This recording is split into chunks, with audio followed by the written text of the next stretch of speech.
নমস্কার বন্ধুরা, আজকে আপনাদের পাপড়ি চাট মাখা বানিয়ে দেখাবো। তা চলুন তাহলে রেসিপিটা শুরু করা যাক। 1.5 বাটি মতো ময়দা দিয়ে দেব, সমানে একটু নুন দিয়ে দেব, জোয়ানটা হাতে করে রগড়ে দেব, 3 চামচের মতো সাদা তেল দিয়ে দেব। এবার এগুলোকে ভালো করে মিশিয়ে নেব। এই দেখুন ময়ানটা ঠিকঠাক আছে, এবার জল দিয়ে মেখে নেব। ময়দাটা মেখে রেডি করে নিয়েছি, 10 মিনিটের মতো ঢাকা দিয়ে রেখে দেবো।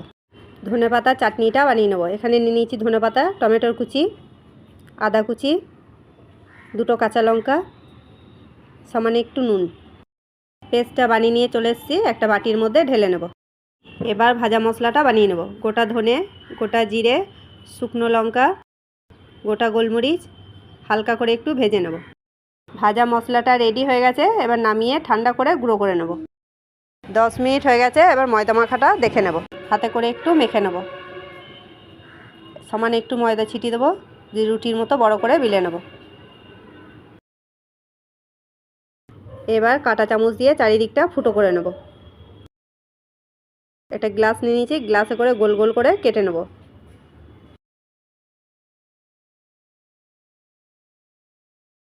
এই দেখুন বন্ধুরা কত সুন্দর হয়েছে।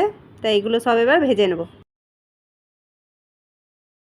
এখানে সাদা তেল নিয়েছি, তেল গরম হয়ে গেছে, একটা একটা করে দিয়ে সব ভেজে নেব। হালকা আঁচে ভাজতে হবে। ভাজা হয়ে গেছে, এবার তুলে নেব।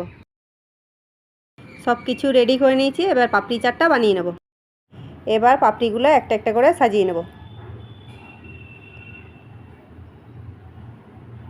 তেঁতুলের চাটনিটা ওপরে দিয়ে দেবো, আলু সিদ্ধ দিয়ে দেবো, মটর সিদ্ধ দিয়ে দেবো। এবার দিয়ে দেবো পেঁয়াজ কুচি, শসা কুচি, টমেটো কুচি, ধনেপাতা চাটনি, তেঁতুলের চাটনি, ভাজা মশলা, বিট নুন, টক দই, ওপর থেকে ভুজিয়া দিয়ে দেবো, ধনেপাতা কুচি। এই দেখুন বন্ধুরা রেডি পাপড়ি চাট। তা কেমন হয়েছে কমেন্টে লিখে পাঠাবেন। ভালো লাগলে চ্যানেলটাকে ফলো করে দেবেন।